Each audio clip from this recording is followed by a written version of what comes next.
everyone, and welcome. I'm so glad you are joining us for this conversation on arts, fashion, and sustainability. Fashion and textiles have always carried deep meaning. They clothe and protect us, express culture, and help shape our identities. Nearly everyone connects with fashion in some way. It's artistic, beautiful, tactile, functional, and full of color, pattern, textures, and materials. But in our age of mass production and overconsumption, fast fashion has also become one of our biggest environmental and social challenges. Textile production is incredibly resource intensive. It uses vast amounts of water, creates significant carbon emissions, and relies on dyes and chemicals that harm rivers and ecosystems. It also depends on millions of workers, many in unsafe or unfair conditions. And then there is the waste. Every year, the world discards tens of millions of tons of textiles, the equivalent of a garbage truck of clothes dumped every second. We already have enough clothing to dress the next 6 generations. But today's discussion isn't about reiterating the problem. It's about solutions. We'll explore what's being done to make fashion circular, ethical, and sustainable, from cradle-to-cradle design and textile preservation to creative reuse and technology that measures real impact. I'm Nina Vai, and I lead Arts for Global Development, and I'm thrilled to introduce you all to our amazing speakers. Kwamena Boison, joining us from Ghana, social entrepreneur, designer, and co-founder of The Revival, transforming textile waste into sustainable art and fashion.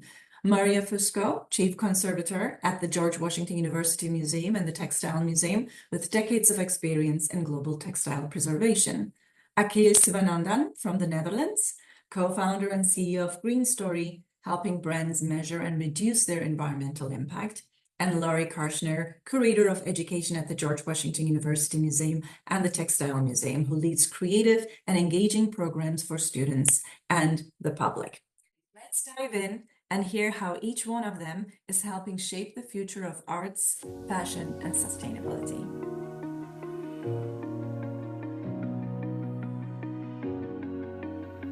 So we were growing up wanting to be, fashionable people, wanting to be designers, wanting to do something artistic, to do something in the fashion space, only for us to realize all of the dark side of the fashion industry. And so for us to wake up to the fact that close to 85% of the Ghanaian wardrobe was clothes that are not made from Ghana or from the continent, it was too alarming for me or for us. We're like, okay, so we start asking ourselves questions: where are all of these clothes coming from? And now, if the whole population of a nation or a continent is inheriting this much clothing, what does it mean to our identity? What does it mean to our dignity as a people? And what does it mean to our economy?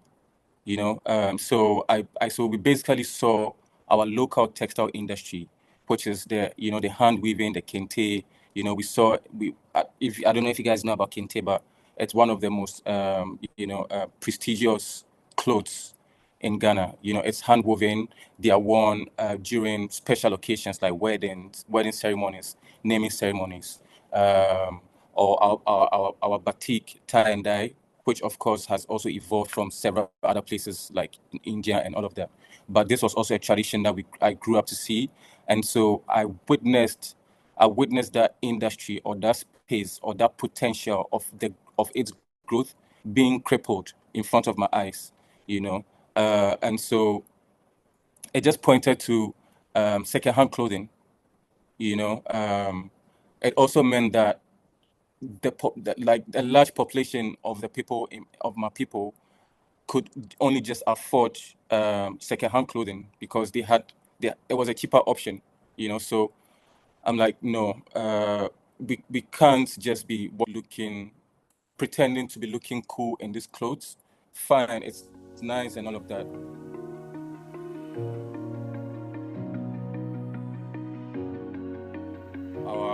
So we join the skill sets that we've been exposed to, the passion that we have for creating things, making things. We join those expertise together with their expertise, and then find a collective solution to the second-hand menace the global textile industry is posing to the global south. So that's pretty much been our model. Thankfully, the organization has been able to open to studio space in the market, where it serves as a space where people can come and learn about upcycling, upgrade their upcycling skills. That's it for us. And also from the artistic perspective, art in general, that we see it now, has always had quite a different perspective on the continent. Art wasn't really made for it to be so commercialized. When people made art, it had a certain connection with something in the society, or maybe it had something to do with the environment.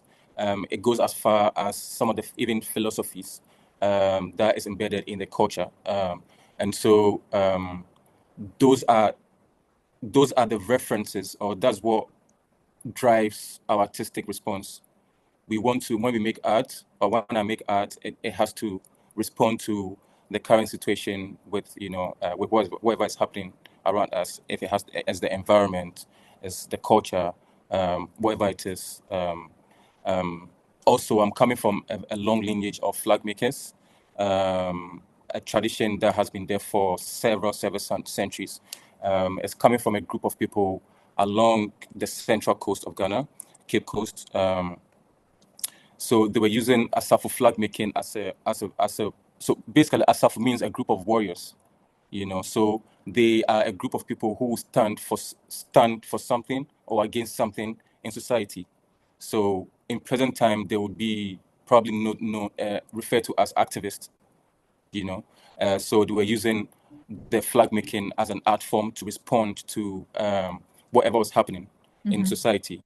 So they'll stand in for their community, and even though as a form of activism, as a form of rebellion, there is always an artistic response to whatever that will be happening. So so many flags that has been made throughout history that has captured so many happenings, and that is also a practice that I have taken on, and I took it up through like my fashion practice, and like say in the past 5 years, I found myself also making flags without even realizing, and So it's a very similar story to what he was sharing, is that this pairing on the left in the exhibition puts two pieces side by side, a historical piece and a contemporary piece that are approaching this idea of reuse, especially reusing what otherwise might be wasted material.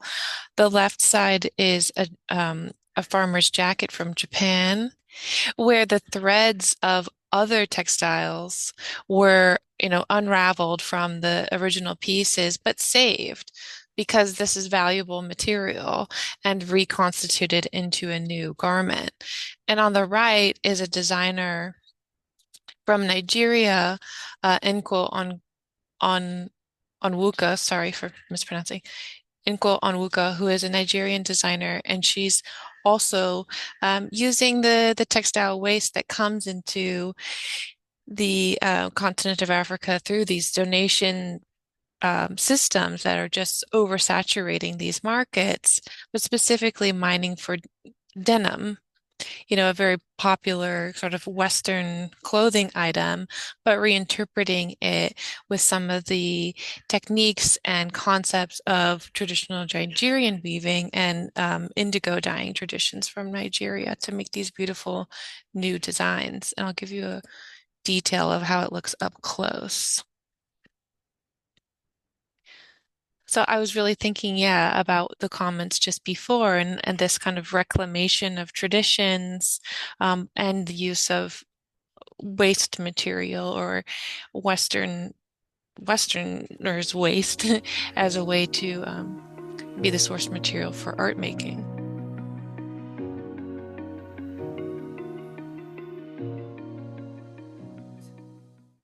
is a very worthy thing to consider. I mean, I had a couple of different thoughts of that. I think it's a very effective hook to use in communicating the impact to people. They may think, oh, I don't live near a landfill, or this isn't affecting me, but a lot of these production practices are indeed chemically polluting. Dyes and wastewater are incredibly damaging. I grew up in Appalachia here in the US, and we were downstream from a lot of questionable factories. We played in the river. So I remember this kind of stuff, waste coming down, and it's a very real thing still happening in a lot of the world. There are impacts to people in their drinking water. We have little research days once a year at our museum where we highlight research that emerging scholars and museum professionals are their research projects. And one was talking about sort of dye waste in water streams and affecting aquatic life, altering the DNA. I mean, they were doing genetic analysis and altering the very DNA of amphibians and things like that. That's a really, I think, impactful way to relate to humans, how we all are affected by some of this stuff. I think too, another thought that occurred to me is, in my field, we preserve material culture. I had a friend who was getting his PhD, he's also an art conservator, in looking at Irish material culture and the destruction of that, looking at the theory that to destroy a people, to erase their memory, one very tangible way you do that is to destroy their material culture. So I think preserving evidence that a people existed, that they were adept, that they had beautiful ideas, beautiful concepts, is very impactful. And those objects still exist. They're still available to communities. I know there are some museums and cultural centers that are looking more and more to connect with the communities that produced the objects in their collections. We have colleagues in the Smithsonian Institution, the National Museum of American Indian. They're looking, I don't want to speak for them, but they're looking at their collection in a very different way. They've always had partners from tribal communities who get input from tribes to repatriate things to tribes at times. So it's a really dynamic moment where a lot of these conversations are changing. I think too, in our field, in conservation, people look at preserving the people working with these objects. So in our field, we're looking at mental health of staff in museums. People are looking at our chemical practices too, to make sure that they are as chemically clean as possible, so we're not exposing people to chemicals. The materials we use, are they archival? Do they off-gas? So I think there's a lot of levels of human interaction that you could tease out and talk about for hours. To have some solution for adapting the size of their clothing, maybe without buying new clothing repeatedly. So this kimono actually is at its full extension at the moment, but it can be pleated to be smaller and shorter when the child is small, and longer and wider as the child grows. Mm-hmm. So using that same principle, petit pli, inspired by origami concepts, has created a garment for kids that also expands as the child gets longer. And so our conservation team, one of Maria's fellows, actually did this beautiful style of display where one side of the child's body is at full extension and the other side is at the smallest. Mm-hmm. And it was a really creative way to show how that comes together. Mm-hmm. If you look, this is a kind of hard to see, but the pleats are just kind of along the chest, along mm-hmm. the stomach, allowing this to expand over the lifetime, or at least the early years. Mm-hmm. Very interesting about Lori's point was, until not so long ago, it was usual to design for longevity, even if it was for financial reasons more than anything else. And now it's kind of odd that that's outside the norm. I mean, I'm old enough when that wasn't the norm. So when you could still, you're expected to keep clothes for a long time. So what we do is basically the vision of what we are trying to do is get back to that in a lot of ways. To try and really think about life cycle, think about the impact that you're having, and keep and preserve things in a long time. But what it looks in practice in modern times is really about sustainability through metrics and KPIs. and really understanding the supply chain. Because back in the day, you kind of knew exactly where you're getting your fabric from, and they probably knew where the fiber and yarn were coming from, and that's no longer the case. You have large multinationals who source millions and millions of fabrics every week, every month, who have no idea where it's coming from. They might know the factories where it's being produced, but beyond that, nothing. So it's really important to understand, what's the impact when you're uh, taking so many things at scale, as you said, like there's enough clothes to last for 6 generations, and we're making more and more. So what is the impact of that? And that's what we try to measure. The science is called life cycle assessment. It's really about understanding the entire supply chain, seeing how much was produced, where it was produced, what were the inputs and outputs, and at the end of the day, what is the impact all of that when you're wearing this shirt has had on the environment. And you look at things upstream, what we're trying to push more and more for is like looking at it during usage and at the end of life, so downstream usage, because the more you use something, the more sustainable it is, in a sense, right? Like if you have like a leather jacket and you use it for 50 years, that's much more sustainable than buying like, say, a very nice polyurethane jacket, but you kind of throw it out in like 5 years, right? So the idea is what we do is like uh, basically creating embedded sustainability in companies where we work on understanding supply chains at the product level, helping them visualize it for consumers through digital product passports and other systems, understanding, this is a bit of industry parlance like scope 1, 2, and 3, your entire range of emissions in the fashion and textile supply chains, and then verifying that data so we have a separate team just for that, and then working with them to see, okay, here are the issues. How do we make those reductions happen? How do you look at things like designing for longevity? How do you look at better material selection, better dye selection, better processes, and build a system to make your goals happen? It's really hard to resist continuous programming around buy, and like buy, and I think it's a very complicated system that you have this idea that you need to purchase, and a lot of people do need to purchase clothes sometimes, like social other reasons around that. But then what this engineers is like being disconnected from the source of the garments and the worth of the garments. And by that, I also mean like not understanding the effort that people are putting in thousands of miles away to put these clothes in, the damage it's doing to the environment, both after you use it and while it's being made. So I think for me, I actually chose consumer purchase because I think it's a bit idealistic, but if everybody chose to be more sustainable, right? It's like a vegan food movement kind of thing. But if everybody chose to be purchase more sustainable materials, uh, I think that's what moves markets today. And they kind of see a clear indication that yes, not everybody's trying to buy the $5 shirt or like the $10 hoodie or whatever it is. They're trying to buy something that will last and are willing to pay a bit more for it. And we can build a system around that.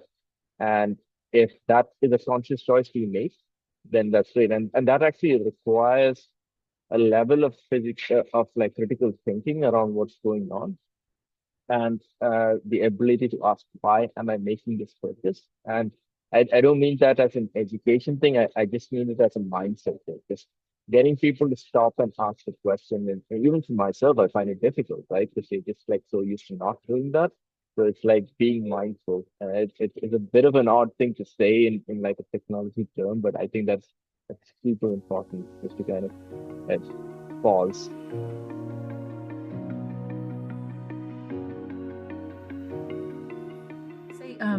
No, in the questions that you shared before the session started, that was what was on my mind too, is collaboration. I mean, as the world becomes more globalized, we're all facing the same problem.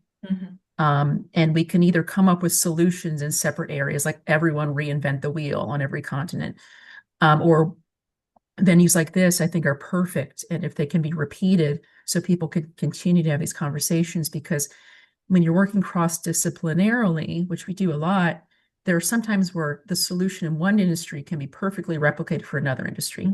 There's other times when these solutions are complementary, they're not identical, but either way, having conversations gets you to the best solution. And a solution is never unilateral. It's never one person coming up with a solution. It really takes a conversation of many additions. So I would be, it'd be fantastic if conversations could be supported like this on an ongoing basis, because we'll all have ideas that the others don't have. Maybe we can multiply our effects by implementing the same program on these different continents. And I think too, a thought to share is just how starting small is so effective. These kind of issues can be very daunting. And you think, how will I face this? I mean, we've started in small ways, just, our lab coats, we wash them, we hang them to dry rather than using the dryer. We're looking at our appliances. We use freezers to prevent pests, freeze collections. Can we use them less? So those little things add up. And I think the more empowered you feel, the more liable you are to look for other partnerships that keep going, so to speak, and you're not intimidated or daunted. Yeah, I mean, I definitely just agree with what's been said already, that continuing to talk to each other, to find who else is thinking about this, to have the collaborations come forward is massively important and has the best impact, because everyone is bringing their own little pocket of expertise or the small resources that they have, but collectively can be very powerful. So for example, when we first started about sustainability in fashion, started talking about it regularly just as one university location, then suddenly we found this organization in Washington, D.C. that's doing it, that organization that's doing it, this artist, these friends, this student group. And now the museum has been a venue for many conversations about it, where people then find solutions and partners and other support because they've met here. And we were able to offer a physical meeting place for everyone, but also to draw on the strength of the lessons of the past by looking at textiles made long ago with the same practices and the expertise of our curatorial staff.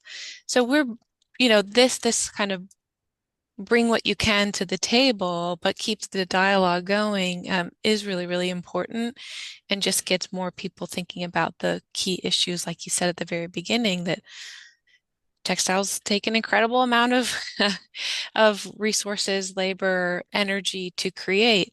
And if we appreciate those materials from the beginning, and change our mindset, then that'll keep us focused on big picture solutions too. I think one critical piece that's probably missing from this discussion are the funders.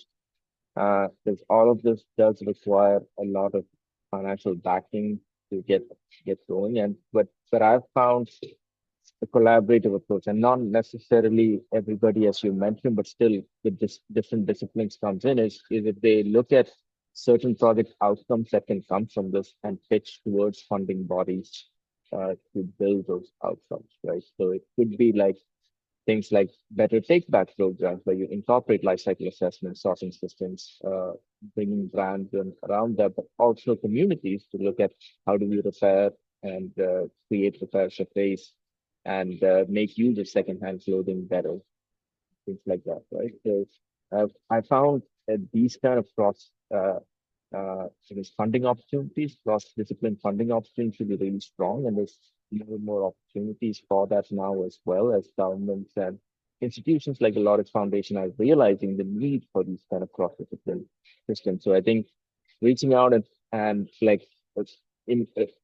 imagining what the impact would be and what are the actors that you need to bring in to create that impact allows you to start building those projects in. So communities like yourself and also from larger institutions would be incredibly helpful in doing so.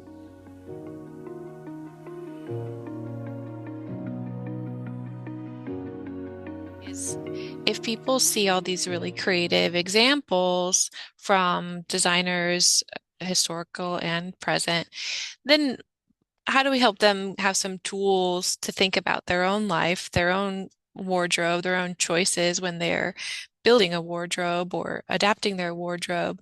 And so we decided to make, instead of a traditional, gallery guide where, you come to the museum, it just tells you what's in the exhibition, something they could take home that gave them some tips for approaching their own clothing more responsibly. So I'll show you what that looks like.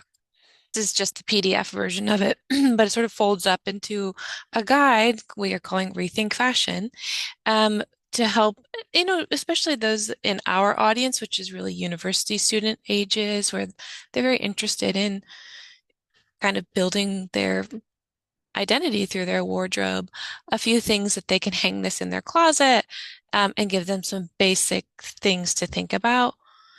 The first is just the most responsible fashion approach you can take is to look at what you already have. Try and repurpose it, restyle it, mend it, make it fit you better instead of getting something new. The other is to think about how you shop.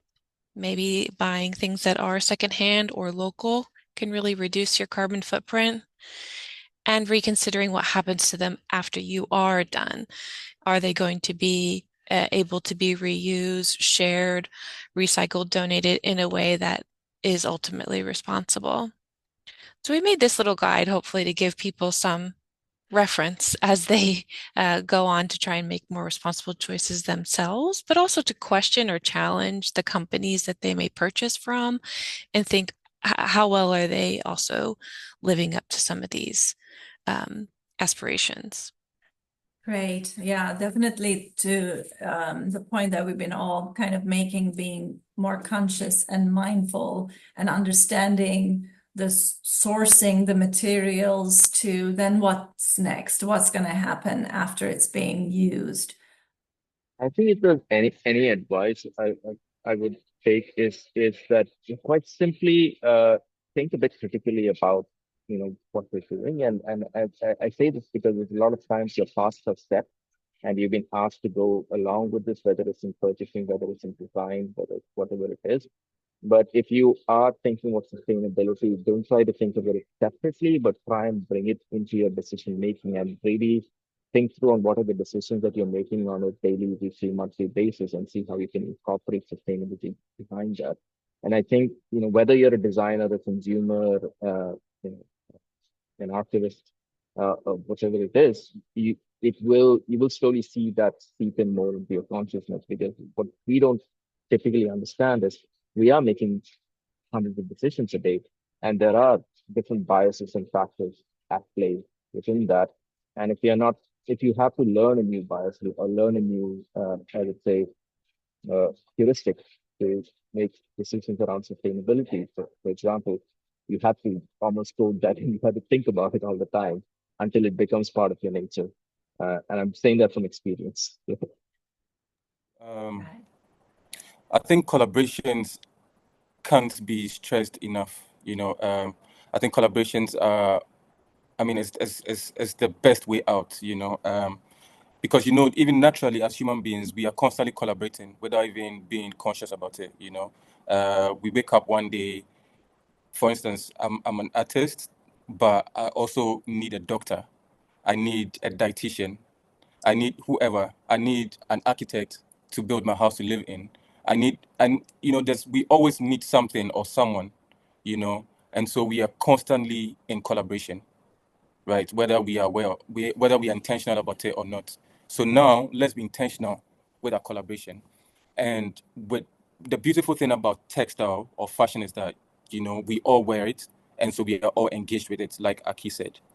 So there's something that we can always do, no matter who you are, no matter where you are. But I guess it took the 4 or 5 of us to be here because we've taken it up on ourselves to commit to this, right? So there's more responsibility on us, right, to act or be in a position to make this space better for the other people who are committed to other things. So we constantly need to be in conversations like this. After webinars, we have to find a way to reach out to each other to come up with ideas. If I have an idea, I know how much tech tech is important, because now we live in a very tech world. That's what feeds commercialization, fast fashion, and all. So how can we use this same world to advocate for us to be slow? This we are going to need this same platform, because we have all of these people on this platform to unlearn. So we definitely, for instance, I would definitely need someone who's in a tech space to collaborate with. I also need someone who is an engineer to come up with new type of machines that would reduce waste.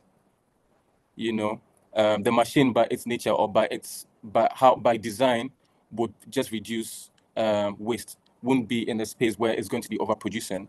That engineer needs someone like me to inform him or her on how to go about it. As a designer, I also need to start thinking outside of being a designer and start reaching out to tech people. I need to start reaching out to several people, because the space gives us an unlimited potential to combat this conversation. And also, I say this because it can be easy for us, or we can be quite delusional to think that because of our circle and space, we might not think of how much as other people somewhere else might need what we like this kind of conversation. So it's important for us to start reaching into new spaces with these conversations. Which will mean that we need to find new marketing strategies. We need to find we really just need to find new ways when we really want to have to make some level of impact. Absolutely. As we conclude today's discussion, I also want to reiterate the importance of collaboration, because none of us can tackle the world's critical challenges alone. Our decisions, behaviors, and habits, whether as consumers, creators, or producers in arts and fashion, are deeply interconnected. Cultivating awareness and intentional action is essential. System-wide change requires more than education. It demands deliberate efforts from all stakeholders, from building infrastructure for repair, reuse, and recycling to influencing behavior through thoughtful design, communication, and accountability. By valuing our shared humanity, creative culture, and the timeless stories and techniques woven into textile art, we lay the foundation for what is known as responsible fashion. This is about honoring the past, recognizing the progress of the present, and reimagining a more sustainable future. I sincerely thank our speakers for their invaluable insights, and all of you for joining us. Thank you. Goodbye and take care.